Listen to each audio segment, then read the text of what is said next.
Amp smoked at gig. This is a 70s. Date code on the speaker says 79.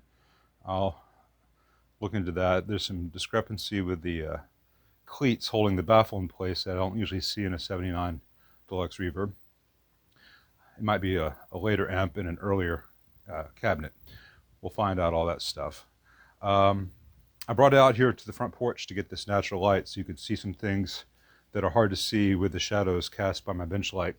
First of all, when I opened it up, the reverb tank was up here connected to the speaker by the magnet strength. That there were no screws holding the bag to the cabinet, so this reverb tank has been banging around. Bad things can happen. We'll check all that out and get that straightened up and reattach the bag to the cabinet. And I saw some little flecks of white stuff on the inside of the glass of the 6v6s. That is probably a symptom of the problem, not the cause of the problem. But what I saw, which led me to bring this out here for the natural light, is the connections on the speaker were really janky. And these are not connections I would ever want to trust. And this has broken off in the past and been epoxied and screwed back in place with these bits of bus wire going to the actual connections to the speaker. Now, on the negative side, you can see that it's frayed and only one little wire is still connected. I could snap that off very easily with one tug. And on the positive side, oh look, it broke. That's a shame. It's possible that I could repair this speaker, but it's not that good sounding a speaker to begin with. And once this old wire begins to degrade like that, it's really had it. This is not a valuable vintage speaker. It's just an old speaker. And there's so many good speakers between $50 and $100 for a Deluxe Reverb these days that'll need to get changed out. But I imagine what happened is he was using this amp on the gig at stage volume. That wire broke, probably just from vibration. All of a sudden the amp had no load, and here we are, amp smoked on gig. Let's take this inside, open up on the bench, and see what damage might have been done. We're going to start here on this side before we look inside the chassis, see what might be wrong. And let's get this to focus where I want. 79 date codes all around.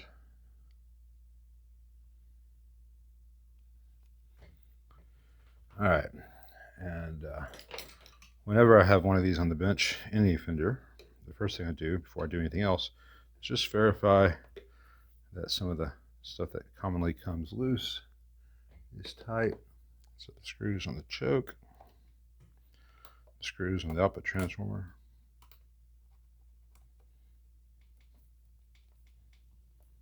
and if they don't tighten up, like that one's just free spinning, then I will drill that out. It's a number, I could go to a next size up screw, but I prefer just to drill that out and put in a machine screw with a compression ring, maybe reinforce that with a washer, and then the other side using nylock nuts. So I just want to make sure that these things stay solid. Anyway, before we do anything else, let's look inside the doghouse at the filter caps. Okay, all original. And get a bit of bulging here on this one here, like it's going to explode. See how the others are all flat? And that one is bulging out. It's coming to get you.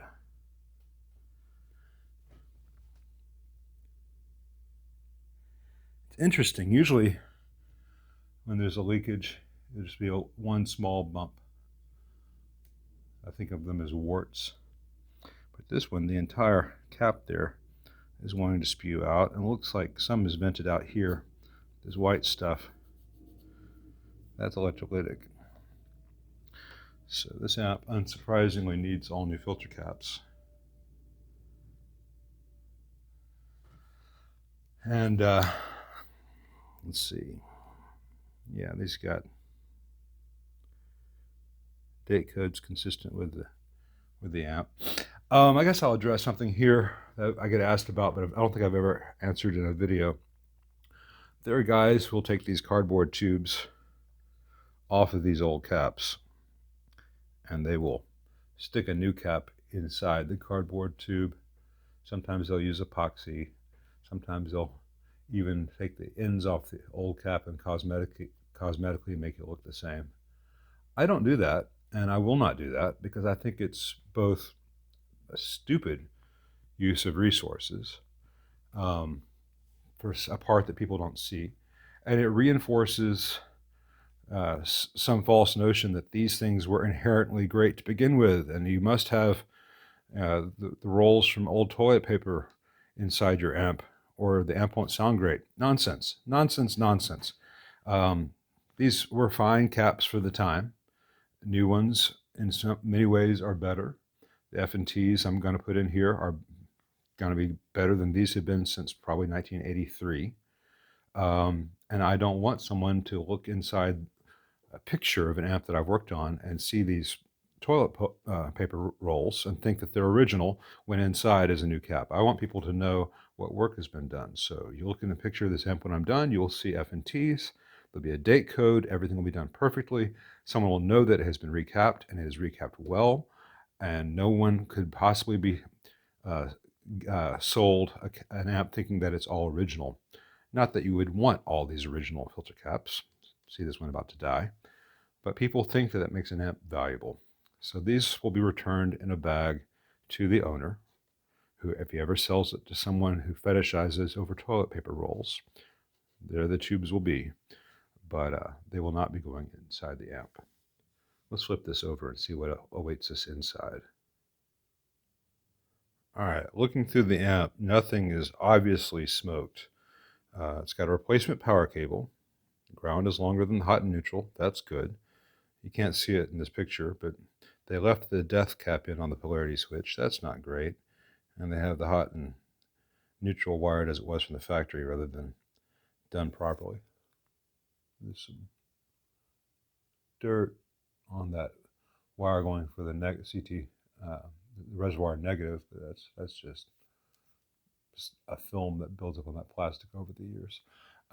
They've got the 79 date code and the 79 grounds, which are not the best. I'll make sure that they're tight. Let's see, I'll do one of these here on camera and go back and do the others. It's just a matter of taking the proper socket and making sure they're all tight. That one was good, at least, or a little bit better now. It's got the original bias cap, needs to be changed out, because that is a recipe for disaster. Let's see if I see any bulges on this. Physically looks okay. It doesn't mean anything. The screen grid and grid stoppers and screen grid resistors are okay. When I redo the power wiring, I'll get all this stuff tucked out of the way. It's nice to have all the AC stuff away from all the signal stuff. So these usually need to be replaced, but they seem okay.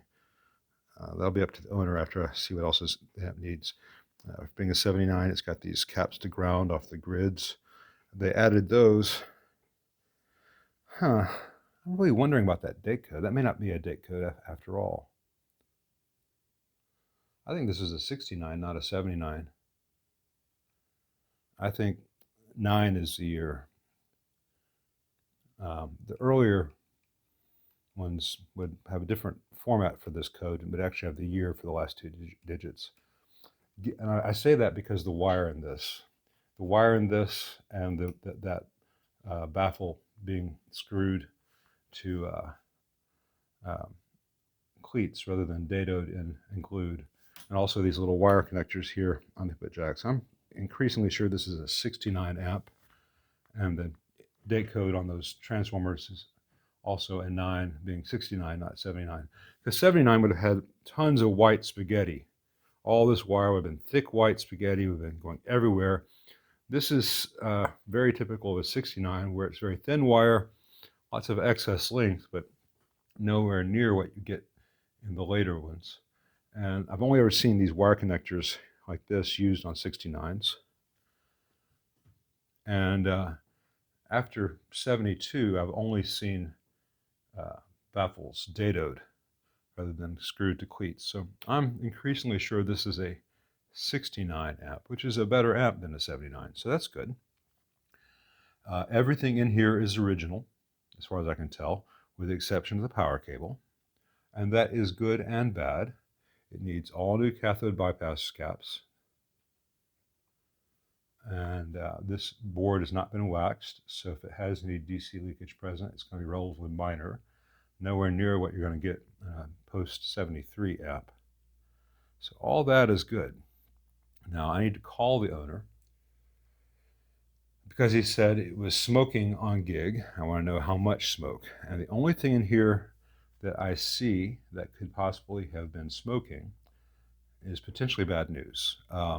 Before I did this, I went through with my nose and sniffed everything, and I did not smell any burnt stuff. But what I see here, see if I can get the camera to show it.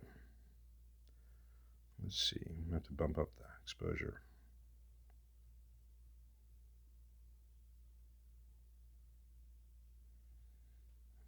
Right here. This is the negative secondary on the output transformer. And it is going to ground on this jack, which is right here, the negative of this jack, which goes to chassis. And then the positives go here. This might have just been funk like I saw on this, but it's possible that that was from heat, since the output transformer was operating without a load.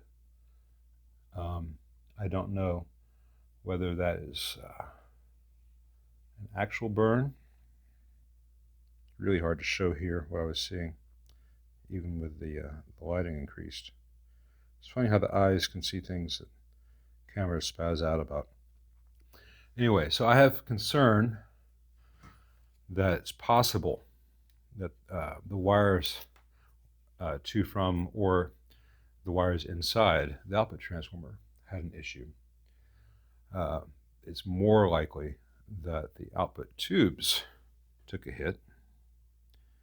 And let me get out of this bumped up lighting and all that. It's more likely that these output tubes took a hit from the absence of a load, and they do have little flecks of white stuff on the inside of the glass, which can be present in a perfectly healthy tube, but we'll find out. But I don't want to do anything to this amp until I get the filter caps, bias cap, and bypass caps changed. And it's going to need a new speaker. So this will be a fairly expensive repair. You know, it's the kind of thing that happens should happen once every 20 years. If I'm correct, and this is a 1969 amp, then it is well overdue for that, what I call a generational service. But when I am done, it should sound pretty much brand new. And worst comes to worst, it took out the output tubes and the output transformer. Well, it uses 6V6s, so about $50 for a pair of 6V6s. And a high quality output transformer for a Deluxe Reverb is only about $80 to $100. So, and the labor to install it's pretty minimal. So I'm going to hold off on reinforcing that screw that was loose that we saw on the other side. That's this one holding the output transformer in place, in case I need to replace the transformer. And I will talk to the owner and show him this video, so he will see everything that I'm seeing, and I'll be able to answer any questions he might have. I mean, let me answer some right now in case this, say this was your amp, and a tech, in this case me, posted this video of your amp showing those bulges on the filter caps and saying that they're about to die and they need to be replaced. Okay, fair enough, you say. But you said this cap looks okay, and these caps look okay. They're not leaking, they're not bulging. Electrolytic capacitors are designed to last about 10 to 15 years if they're high quality. It has been a lot more than 10 to 15 years since 1969. And well before a capacitor outright fails, like that one that's really bulging is just on the verge of doing. They don't work as well as they used to. Think of it like a 9-volt battery. If you leave a 9-volt battery in a pedal for 5 years and you come back and you open it up, you may have a whole bunch of white gunk leaking everywhere. It makes a mess. You're like, oh, dang it. You get in there and you clean it up and you put a new battery in, everything's fine. Well, that battery that's leaking stuff all over the place is kind of like an electrolytic capacitor that has really failed and is just spewing its guts. But also like a battery, you probably know that, say you got a flashlight battery, or let's just stick with the guitar pedal analogy. Well, right before you need to change the battery out because the pedal doesn't work anymore, you might notice that it just doesn't sound as good anymore. That's because 9-volt batteries don't go 9 volts, 9 volts, 9 volts, 9 volts, nothing. They go 9 volts and they pretty quickly drop to 8 volts. And they stay between 8 and 7 volts for most of their life. And in the last, say, 100 hours of use, they're going to drop from 7 volts to 5 volts to 4 volts to 3 volts. And you will hear that your pedal won't sound right. Your flashlight will work, but it'll be dimmer. And it's a little bit dimmer every time, to use the flashlight analogy. Until finally, the battery doesn't work at all. You don't have any voltage. The flashlight doesn't work. The pedal doesn't make sound. And then you let it sit in storage, and then that battery starts to leak. The analogy with filter caps and other electrolytic capacitors is not perfect, but it is apt enough for this purpose. Long before these actually fail to the point where they're leaking or exploding or catching on fire, they should be changed. Think of each one of these as a battery. It's supposed to last 10 to 15 years. When they're 52 years old, like they are now, these are 9-volt batteries running on about 3 volts. The amp won't sound as good as it should. Let's change them out before they fail, and the amp will not only not have a whole bunch of yuck spilling out everywhere, it will sound better. It will sound a lot better. And these caps aren't expensive, and because this is a 1969 Fender Deluxe Reverb, it is really easy to service because Leo designed it to be easy to service. So I'm going to stick this up on YouTube and send a link to the owner and talk to him, and we'll see if I get the green light to make this amp fantastic again.